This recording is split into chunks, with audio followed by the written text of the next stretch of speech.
Bonjour, je me présente, je m'appelle Anilou.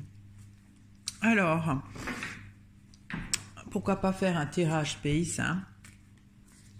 Euh, Pour changer, j'ai envie de faire un tirage sur les synchronicités. Alors, qu'est-ce que c'est les synchronicités? Alors, faut pas confondre synchronicité avec coïncidence, hein. Coïncidence, c'est quand on rencontre quelqu'un dans la rue où on venait juste de penser à lui le jour précédent ou la veille, ça c'est une coïncidence. Une synchronicité, c'est vraiment quelque chose qui vous permet d'avancer dans la vie d'une façon complètement imprévue et surtout bénéfique, hein. C'est comme des opportunités à saisir, vous disant que vous êtes peut-être sur le bon chemin. Qu'est-ce que c'est qu'une synchronicité? Il y a la ruche. La ruche, c'est un groupement de personnes, hein, des personnes qui produisent avec la fourche, qui posent des limites. Alors, je retourne les cartes, on verra après si je peux mieux les interpréter, hein. Alors, il y a la femme. Bon, je ne sais pas trop ce que c'est. Avec la barrière. Une difficulté. La femme pourrait représenter la synchronicité, hein. Il y a les boules, c'est un nouveau défi. Avec le nid. Le nid, ça pourrait représenter un nouveau pour peut-être sa vie, on va dire, hein, si on pense que chacun, sa vie, c'est son nid, hein, qu'on fait. Il y a les galets, des choses qui durent depuis longtemps, avec les anneaux, un nouveau partenariat. Qu'est-ce que sont les synchronicités? Je dirais que c'est... la ruche, c'est pas un groupement de personnes, parce que je parle déjà, synchronicité, c'est un peu plus abstrait. Ça pourrait être, mais ça produit en même temps, hein, c'est quelque chose qui produit, une multitude de choses qui produisent et qui délimitent. Alors, est-ce que ça pourrait représenter les vibrations peut-être, hein, de l'univers? Alors, l'opportunité, pour moi, c'est la femme qui a quand même une difficulté. C'est un nouveau défi, des synchronicités, hein, pour sa vie. Le nid, ça représente la vie. Et il y a avec des choses qui étaient fatigantes, qui étaient usées, hein, comme les pierres, hein, qui duraient depuis un certain temps, une nouvelle alliance. Alors, je vais éclaircir la femme. Il y a le pendule. Le pendule, ça pourrait représenter ce qu'on pense le mieux pour soi. Ça peut être aussi le libre arbitre, hein. Donc, la synchronicité est une sorte d'intuition, de pressentiment qui arrive, mais il y a une difficulté. Alors, j'éclaircis la barrière. Il y a la lune. La lune, c'est peut-être notre état d'esprit, notre mental. Il y a une difficulté par rapport au mental, peut-être à nos croyances. J'éclaircis encore la lune. Il y a l'évêque, le côté... ça pourrait être nos croyances, effectivement, hein, parce que l'évêque, c'est l'éducation, c'est les règles. Alors, c'est un nouveau défi, mais c'est un défi fait par réactivité, hein, pour notre vie. C'est toujours quelque chose de nouveau. Alors, j'éclaircis les boules. Avec les fourmis, c'est à travailler, hein, c'est un nouveau défi à travailler. Alors, notre vie, comment est-ce qu'elle va être? Il y a le guide pour soigner notre vie, on va dire. Alors, il y a aussi les synchronicités sont là pour relier des choses qui étaient usées, fatiguées, qui duraient depuis un certain temps. Alors, j'éclaircis les galets. Et regardez, il y a le bourgeon qui est sorti. Donc, vous voyez, c'est un renouveau. Les galets, c'est des choses... voilà, quand rien n'avance dans notre vie, quand on fait toujours la même chose, on s'use, hein, c'est comme les galets. C'est mort, hein, un galet ça ne vit pas, c'est voilà, on subit.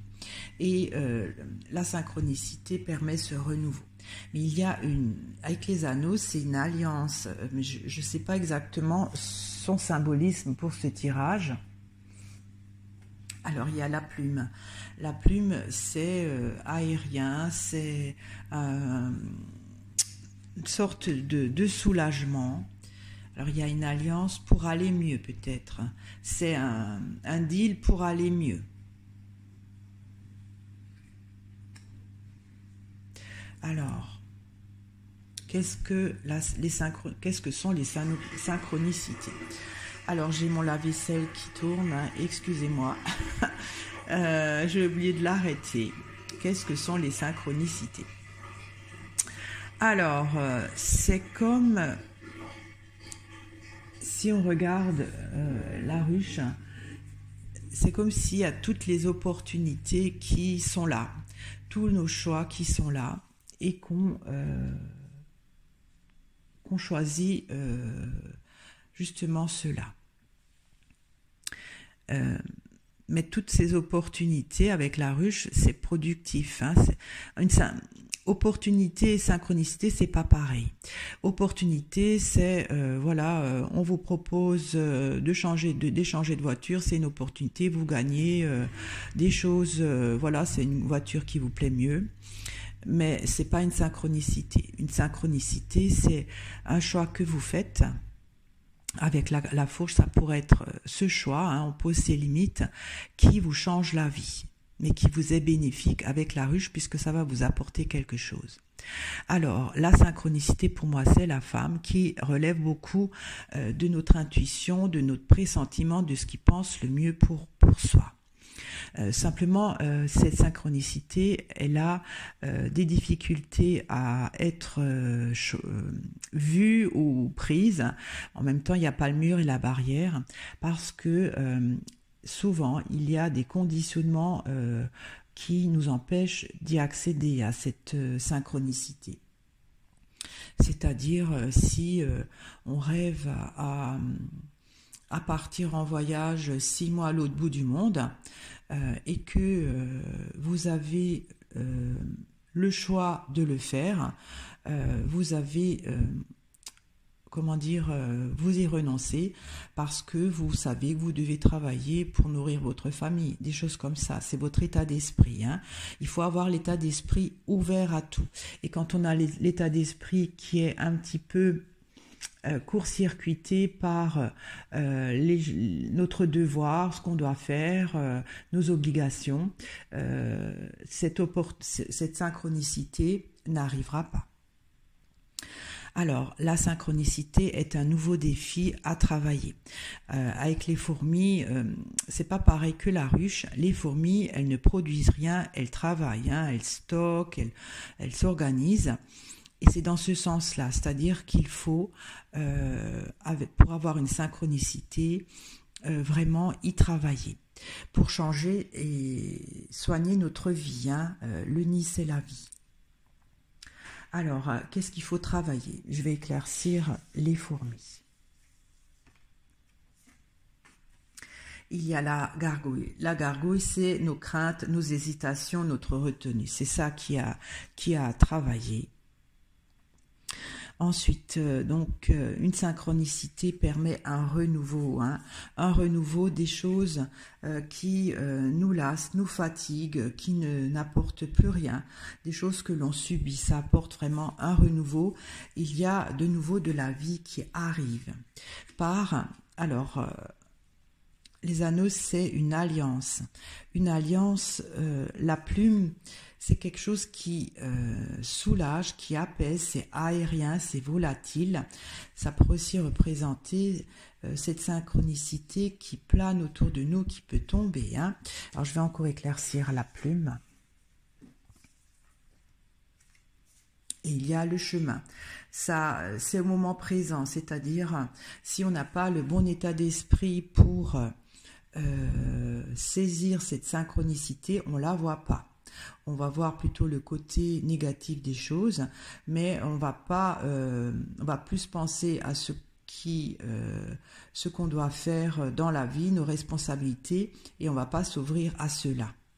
En fait, les anneaux, ça pourrait être la synchronicité qui se marie avec vous. Hein, voilà, c'est dans l'air avec la plume, mais il faut, si vous la saisissez pas, la plume au vol, elle va aller ailleurs. Hein, voilà. En tout cas, ça amènerait donc un vrai renouveau. Pour soigner votre vie, l'embellir, la préserver. Voilà, donc j'ai fait ce premier tirage concernant qu'est-ce qu'une synchronicité. Et là, ce que je vais faire, je vais faire un deuxième tirage, puisque je peux filmer un peu plus longtemps, pour ceux que ça intéresse.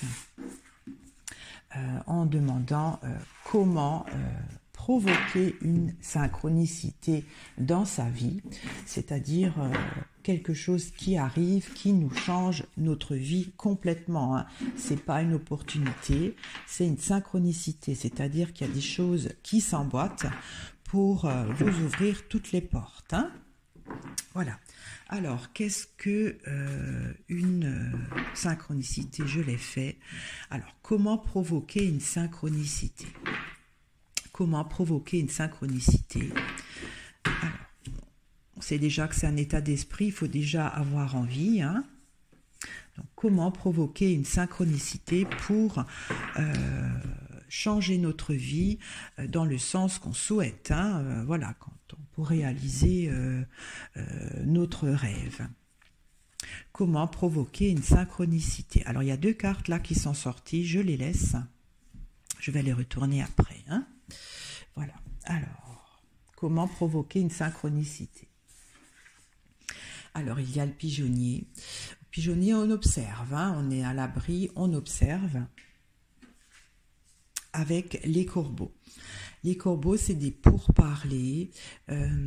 Pour ce tirage, ça pourrait représenter autre chose. Donc, on observe, il y a quelque chose qu'on observe et avec les corbeaux, qu'on discute ou qu'on réfléchit, je ne sais pas encore. Hein. Il y a la pie. Alors, il y a beaucoup d'oiseaux volatiles qui sortent. C'est un sentiment de perte avec la balance. La balance est problématique. Alors, ma question est de savoir comment provoquer les synchronicités. Hein. Il y a le ruisseau. Donc, ça, c'est quelque chose qui commence doucement. Donc, les deux cartes qui sont sorties, il y a d'abord les noix. Les noix, ça représente peut-être tous nos acquis passés. Avec les racines. Les racines, c'est aussi les bases. Hein. Sans les racines, l'arbre ne peut pas pousser. Et en fait, les noix, si on regarde, si les racines sont les racines d'un noyer, de noisettes, ça porte les fruits. Hein. Comment provoquer les synchronicités? Il y a quelque chose qui commence doucement. Sur nos expériences passées qu'on a faites, hein, parce que les racines, c'est les bases. Il y a la barrière, toujours cette difficulté avec le pilier. Alors, le pilier, pour ce tirage, je ne sais pas encore ce que ça veut dire. Hein. Donc, comment provoquer les synchronicités? Il faut observer les corbeaux, peut-être ce qui se dit autour. Parce que les corbeaux ils discutent entre deux, hein, ils sont à deux. Il y a, quand on provoque des synchronicités, il faut qu'il y ait une perte problématique dans sa vie. Hein. pour que commence doucement peut-être une remise en question de ces expériences passées qu'on a faites. Mais il y a une difficulté à avoir de l'aide. Je vais éclaircir. Hein. Alors, je vais éclaircir le ruisseau. Qu'est-ce qui commence doucement? Alors, regardez, il y a le ruisseau et ensuite, il y a la crue, il y a un débordement. En fait, je pense que une opportunité, c'est le ruisseau. Il y a quelque chose qui arrive, mais qui ne change pas notre vie. Hein. Comme dit, voilà, on a l'opportunité d'accepter un poste, on a plus d'argent, mais on continue à travailler, à avoir la vie qu'on a. Alors que pour créer une synchronicité, il faut vraiment quelque chose à outrance. Alors, je vais éclaircir encore la crue. Et il y a le blé. Le blé, c'est un enrichissement, c'est aussi des expériences passées. Une multitude d'expériences passées. Et là, vous voyez, il y a les noix, ça c'est les expériences passées qu'on a faites. Et il faut avoir une multitude, ça pourrait représenter le champ des possibles hein, dans ce cas-là. Alors, je vais éclaircir encore le blé. Ah, il nous vaut 2 cartes qui sortent, décidément. Alors, si je les retourne comme ça, il y a le chêne et il y a le soleil. Alors, vous voyez, il y a les racines qui sortent là, il y a le chêne qui sort de l'autre côté, et il y a les fruits de nos expériences passées, là, il y a les graines. C'est vraiment très symbolique, hein, d'après moi. Une opportunité, c'est quelque chose qu'on prend au vol, mais qui ne change pas notre vie. Et pour créer une synchronicité, il faut qu'il y ait une outrance, comment dire, une démesure de saisir des graines qui vont peut-être porter leurs fruits hein, avec le chêne. Avec le succès. Alors, comment créer une synchronicité? De quelque chose de petit, il faut vraiment avoir une démesure, peut-être de tout ce qui est possible. Le chêne, c'est pour grandir, parce que le chêne, c'est quelque chose qui dure, qui est aussi prestigieux, hein, on domine la situation pour, avec le soleil, réussir. Ok. Alors, je vais laisser ça comme ça pour le moment. Je vais éclaircir la barrière. Il y a toujours une difficulté. C'est quoi cette difficulté? Et il y a la chapelle, c'est toujours son état d'esprit, sa façon de penser. Hein.